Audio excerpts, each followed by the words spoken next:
The demolition by Lagos State government in Festac Town has been generating controversies in different quarters. Ohanese and Igbo has also called on the Lagos State government to suspend the demolition of houses in the state until proper investigations are done. Watching with pens, some children crying. I have seen a pathetic sight where children came back from school, their home is being demolished, they were crying, they were shedding tears. I was moved as a human being, as a father. I know what is I come back and see my children crying because they are now a few hours before they had a home, now they are homeless. It's a very painful thing. I'm investigating the matter. Any of our people who actually had a proper approval by the agency and whose home is being destroyed, Ohanese will stand by them to make sure that reparation is paid to them. And I pray if Tinubu take a position on this matter, this thing will change, because as a governor of Lagos State, we didn't have any problem. So I believe that will help. Now let's probe further on this matter as we are being joined from our Lagos studio by Victor Unwaise, who has been a resident of Festac Town for over 40 years. Thank you for joining us on Newsnight. Now, you have been... Thank you very much for having me. Right, you have been a resident in Festac Town, Lagos for up to 40 years. That's something. That should count for something. So, you have a firm purchase of history on this matter. So do you want to bring us up to speed, because we've had a couple of conversations on this matter, and at some point it was beginning to look like an attack on some ethnic groups. Speak to us about your findings. Thank you for having me on. To the best of my knowledge, for a very long time, a lot of people have been advised and a lot of people were given notices on those illegal structures. Permit me to use the word illegal, because if anybody has the documents that permits you to own that land and develop, I believe there is a process to all this. And if you have all those documents, like the Ohanese has said, they have a case. Unfortunately, over a year ago, we had a meeting. I was privileged to have been invited to the zonal office in FHA, and they had a representative, a lawyer, who pleaded that they should give them time, that they were working on certain issues. My take on this same issue is, if you have to go to buy land for erecting a property, there is a process. There are some people who just go meet some young guys or old men somewhere, and they call themselves Omonile, and they spend millions of naira, do this. At the end of the day, you find out that there is no legality in all the process. Who do you blame for such? I've noticed that people are beginning to colorize this whole issue to be either ethnic, religious, or whatever. I don't share that view, because I believe in doing things the right way, and I'm sure a lot of other people do. But unfortunately, for quite a while, Nigerians have just been used to doing things, getting away with them, doing things with impunity, and to them, they believe that money can do everything for them. And nobody in his right thinking sense will watch the demolition going on and say, oh, I'm happy, we're happy, this is happening, because it's a lot of money going down the drain. But the issue is this: do they have a right to these buildings? One, there are some that you watch and you see somebody blocking a drainage, a major canal drainage. They don't propagate these videos the way they propagate the issue of, oh, it's all tribal, is this, is that. Nobody is saying that, look, listen, do these people have the right to do those, to have those constructions standing on those places? To a certain extent, I would say that the social media is not doing any good to the government on this issue, because the social media seems to see the negative aspect. That is trying to propagate that the government itself is being sectional. And I don't buy that. Like I said earlier, I sat in a meeting where we discussed all these issues, and they were giving notices. So if you waited until the last day that they brought in the bulldozers to bring down the structures, just because you wanted to, you want some sympathizers to see, to come onto your side. People were giving notices for over a year. They told them this is not right. This is not the way to go about it. So that's my view on this.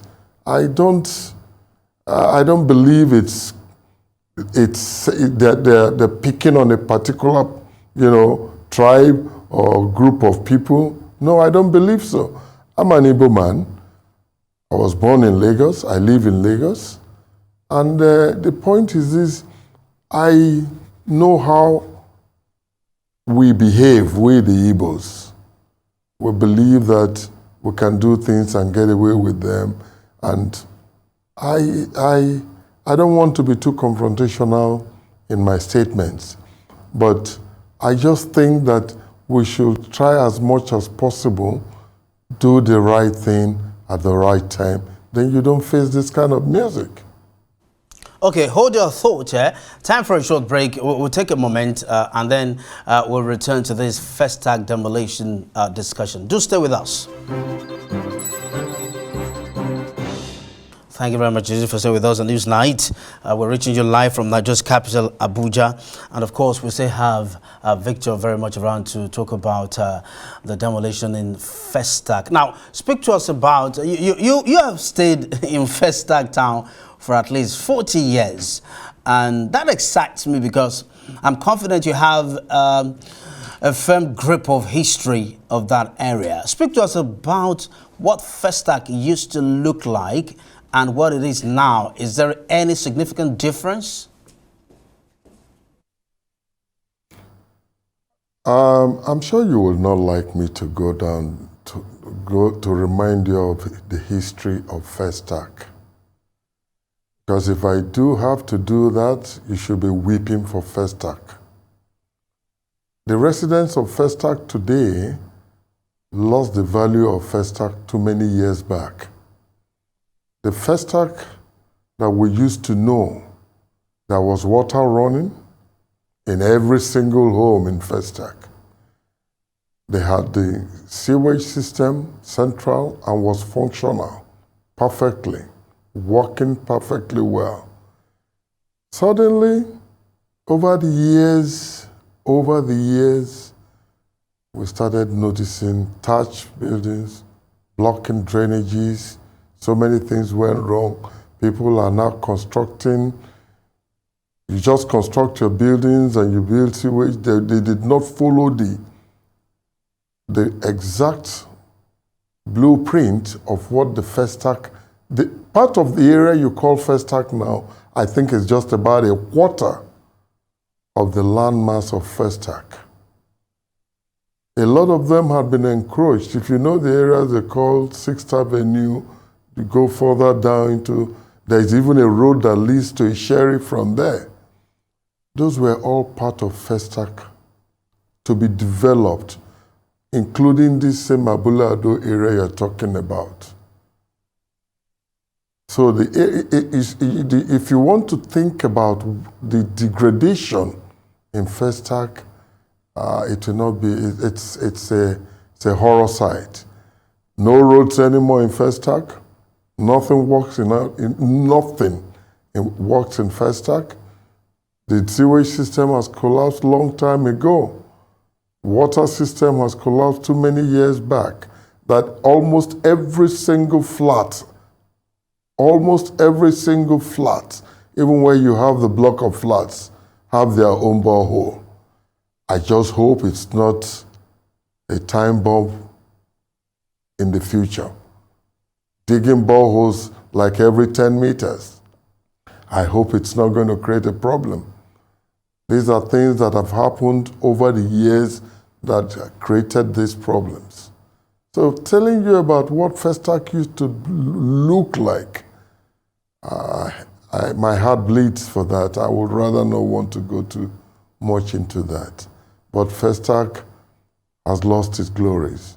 The only place you want to think of that is close to what Festac used to be is Gwarinpa Estate in Abuja. Gwarinpa Estate. They are still trying to maintain law and order and everything in that area. But I tell you, Festac, forget it. It has lost its glories. So it's difficult when all these issues of Abulado and all the environs started. A lot of them, you just wake up one day, you see somebody on the land and tells you it's Omonile. From where? State land or federal land? Somebody decides and sells it to somebody else. They prepare documents and you take it. You don't go and do your search. Do the proper search. There is a procedure. There is a process. And that's what has destroyed the whole landmark of Festac.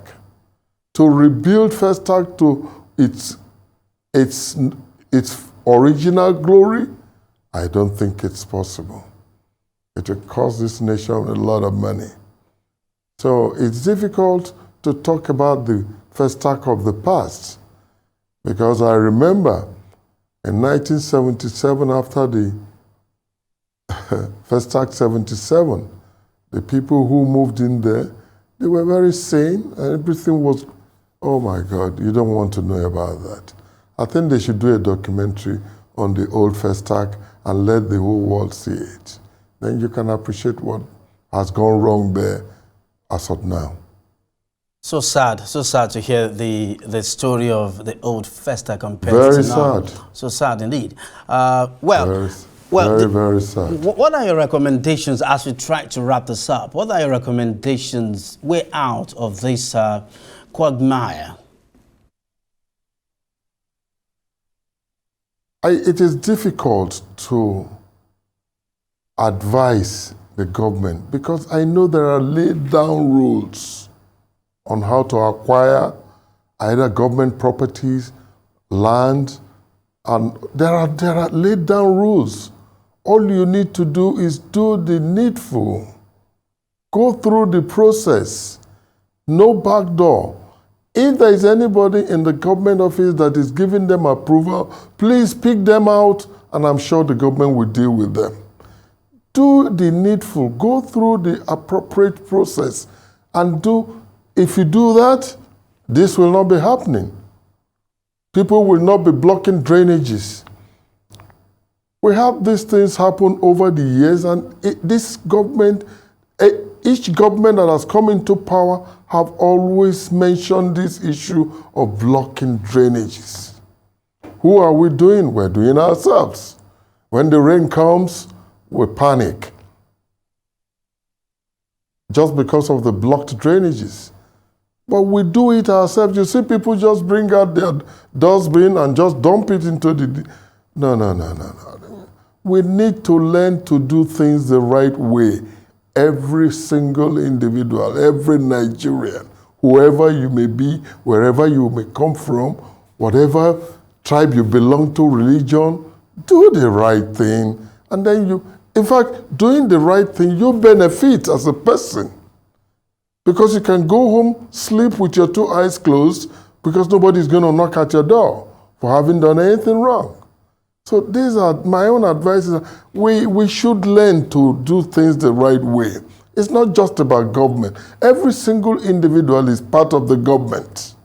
We all are part of the government. It's not about mentioning Sowolu, the president, and mentioning names. No. You are part of the government. You're doing your own job as a journalist. Do it the best way you can. And then you can go home and sleep with your eyes closed. So also every individual, we all have a part to play. So my advice is that let us learn to do things the right way. Every single individual. Thank you very much. Thank you very much indeed. I'd like to say Victor Nwase for coming to this night to shed more light on the Festac Lagos demolition.